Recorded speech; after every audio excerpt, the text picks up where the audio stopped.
is nothing short than a terrorist attack on innocent people based on their faith and their religion. And there's no place for that in Ontario. We're a community that sticks together, and we will be united behind the Muslim community. For more, let's bring in Fareed Khan. He is the founder of Canadians United Against Hate and joins me now from Ottawa. Fareed, let me first get your reaction to the speeches in the House of Commons today and the Prime Minister calling this an act of terrorism. Well, I'm glad that he did call it that, because that is effectively what it is. Muslims across the country are feeling terrorized after this latest incident of anti-Muslim hate, which resulted in the murder of four Muslims and serious injuries to a 9-year-old boy. With respect to the speeches in the House, look, you know, words are welcomed. Politicians standing up and calling out hate are always welcome. However, what I heard from three of the leaders in the House of Commons today, including the Prime Minister, were similar to words that have been spoken in the past.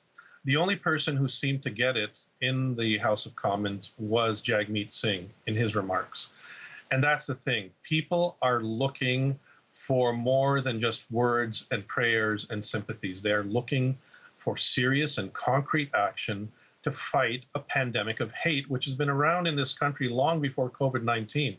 Look at how the Canadian government dealt with COVID-19 at a national level. And that's the way hate needs to be dealt with, at a national level, with governments leading the way and not leaving it up to community groups to carry the water.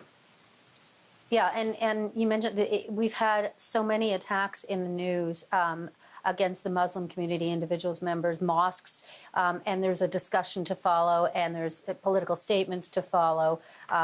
This has been horrifying for Canadians right across the country. What would you say, because the Prime Minister was asked about this, of course, and he said that a number of initiatives have been put in place, but what would you say needs to happen now?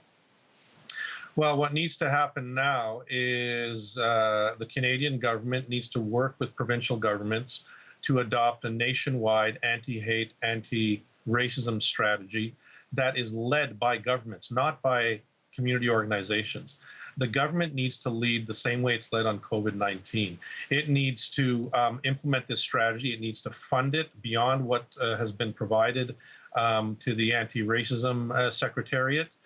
It needs to undertake a public education campaign to demonstrate to all Canadians, you know, that minority communities have their place, they are contributors, and they are integral to the fabric of Canadian society. It also needs to make it easier for hate crime charges to be laid by police, because in Ontario, I know this for a fact, that hate crime charges can only be laid if there's a sign-off by the Attorney General. I don't know what it's like in other provinces. So that needs to be removed. The political factor in that needs to be removed. There also needs to be a list made of white supremacist groups which have exploded in number over the last number of years. And while the Proud Boys may have been designated as a hate group under the, as a terrorist group, there are other more dangerous groups like the 3%ers and the Base, which need to be looked at as well and designated as such.